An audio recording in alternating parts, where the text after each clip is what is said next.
Life has a cruel way of making fools out of men who trust too easily. I used to think I had it all: success, love, family. Now I know better. My name is Daniel Carter, and this is the story of how my wife and stepdaughter tried to kill me for money. A love that felt like a dream. Vanessa waltzed into my life like a tempest, unpredictable yet utterly captivating. From the moment I met her at a charity gala, I was hooked. She was everything a man could desire: intelligent, poised, effortlessly seductive. A widow with a teenage daughter, she carried herself with grace, hiding a quiet sadness beneath her breathtaking smile. I fell fast and hard. Our romance was a whirlwind of passion. Candlelit dinners, luxurious getaways, stolen kisses beneath the moonlight. It was the kind of love story men dream about. Within a year, we were married, exchanging vows in a picturesque vineyard, surrounded by people who believed we were perfect together. For a while, I believed it too. Vanessa's daughter, Alina, was 17 when I married her mother. She was beautiful, like her mother, with a sharp wit and an attitude that shifted between charming and distant. At first, our interactions were polite but detached. She tolerated my presence, never fully warming up to me. I accepted it, figuring she just needed time. I was wrong. The first signs of trouble. At first, it was easy to dismiss the small things. A lingering touch here, a sultry glance there. Alina was young, impulsive, possibly testing boundaries. But soon, her behavior escalated. One evening, while Vanessa was out at a business dinner, Alina and I found ourselves alone in the house. I was in the kitchen, pouring myself a glass of whiskey, when she entered. She wore a thin silk robe, loosely tied at the waist, revealing smooth legs and delicate collarbones. "Rough day?" she asked, leaning against the counter. I cleared my throat, keeping my eyes on my drink. "Nothing unusual." She stepped closer, the scent of vanilla and jasmine teasing my senses. "You work too hard, Daniel," she murmured, running a finger along the rim of my glass. I tensed. "I manage." Her lips curved into a knowing smirk. "You don't have to be so tense around me." Something in her tone made my skin crawl. I forced a chuckle. "I'm just focused on work." She tilted her head, studying me. "That's a shame. I was hoping we could bond." Before I could respond, the front door opened. Vanessa walked in, her heels clicking against the marble floor. Alina turned away as if nothing had happened. But I knew better. A subtle shift in the air. After that night, I noticed a change in both Vanessa and Alina. My wife became more affectionate, almost suffocatingly so. She would kiss me more, bring me coffee in the mornings, rub my shoulders after work. On the surface, it seemed like love. But something felt off. Alina, on the other hand, grew bolder. She started appearing in my personal space more often, brushing past me unnecessarily, making suggestive comments when Vanessa wasn't around. At first, I ignored it. Then, I started avoiding being alone with her altogether. That's when my health began to deteriorate.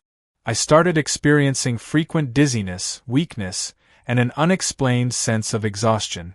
At first, I blamed stress. But soon, the episodes worsened. One night, I collapsed in the bathroom. When I woke up, Vanessa was by my side, stroking my hair with a look of concern. "You fainted," she said softly. "Doctor said you need to take better care of yourself." I tried to remember what had happened, but my mind was a haze. That night, I had a horrifying realization. I couldn't remember anything past dinner. Something was very, very wrong. The discovery that changed everything. The next day, I made a conscious decision to be more observant. I started pretending to drink the tea Vanessa made for me each evening but secretly poured it into the sink. Within days, I noticed a difference. I felt stronger, more alert.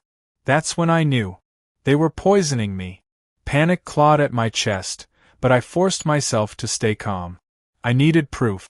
I needed to understand why. Then I found it. A freshly updated life insurance policy sat on my desk, the ink barely dry. The beneficiary? Vanessa. My blood turned to ice. They weren't just trying to make me sick. They were trying to kill me. And I had no idea how far they were willing to go. I sat in my study, staring at the life insurance policy with trembling hand. The ink gleamed under the soft desk lamp, fresh and damning. My wife, the woman I had loved and cherished, was planning my murder. And my stepdaughter, the girl I had tried to treat as my own, was in on it. Betrayal is a slow poison. It doesn't kill immediately. It seeps into your soul, corroding everything you once believed in. But now I had a choice. I could confront Vanessa. I could demand answers.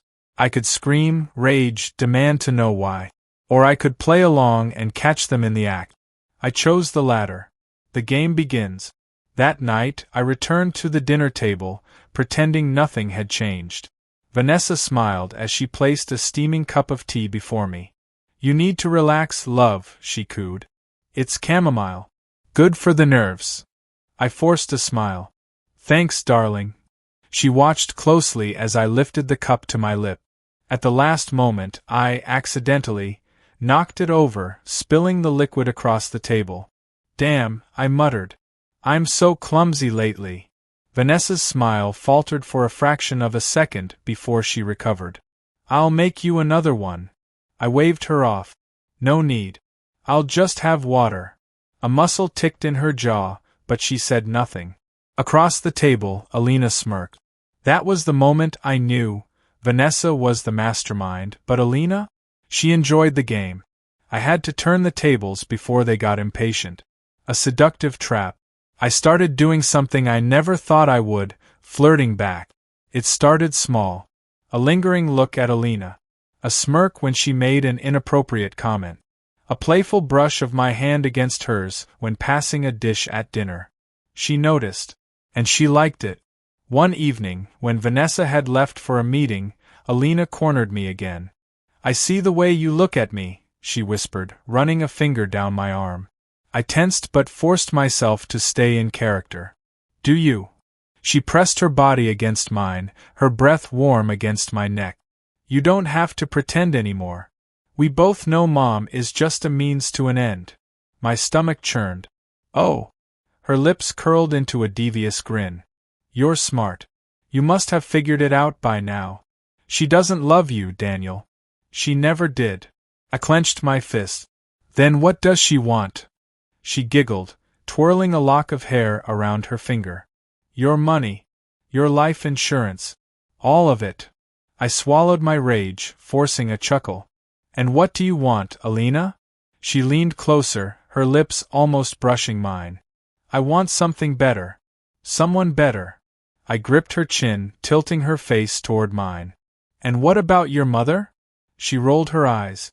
"She's the real obstacle. Once she's gone, everything falls into place." Cold dread settled in my gut. Alina wasn't just playing along, she was planning to betray her own mother. And I had just become her new target. A shocking revelation. The next morning, I checked the hidden cameras I had installed in the living room. What I saw made my blood run cold. Vanessa and Alina sat together, speaking in hushed voices. "He isn't dying fast enough," Alina muttered. "The poison is too slow." Vanessa sighed. "I know. We may have to accelerate things." Alina smirked. "Accidents happen all the time, don't they?" Vanessa hesitated, then nodded. "Yes, they do."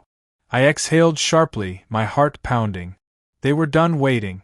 If I didn't act soon, I would be dead before the week ended. "You said." I had always believed that love could blind a man, but I never imagined it would nearly cost me my life.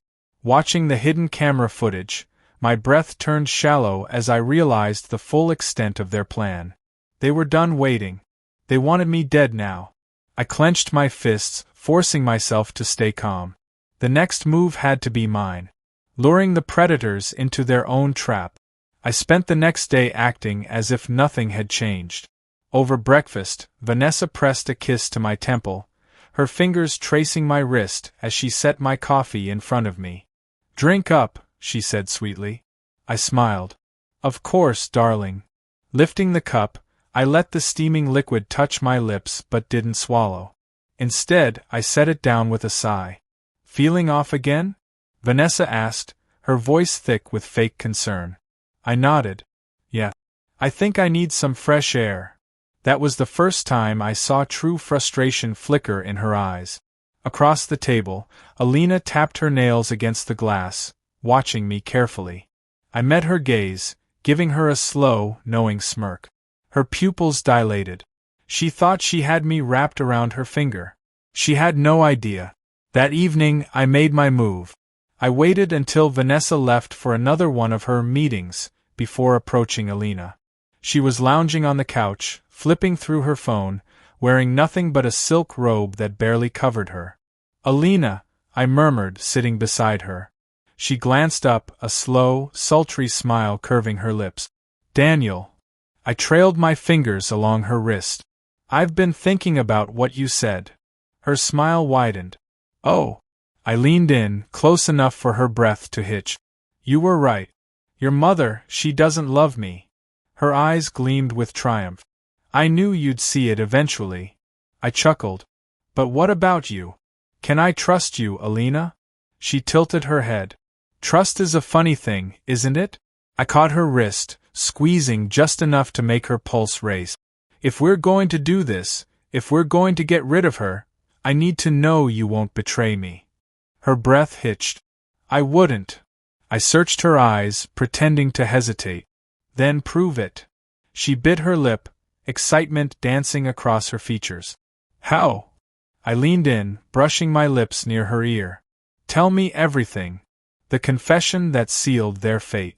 Alina, eager to prove herself, spilled every dark detail. Vanessa had been poisoning me for months, gradually increasing the dose.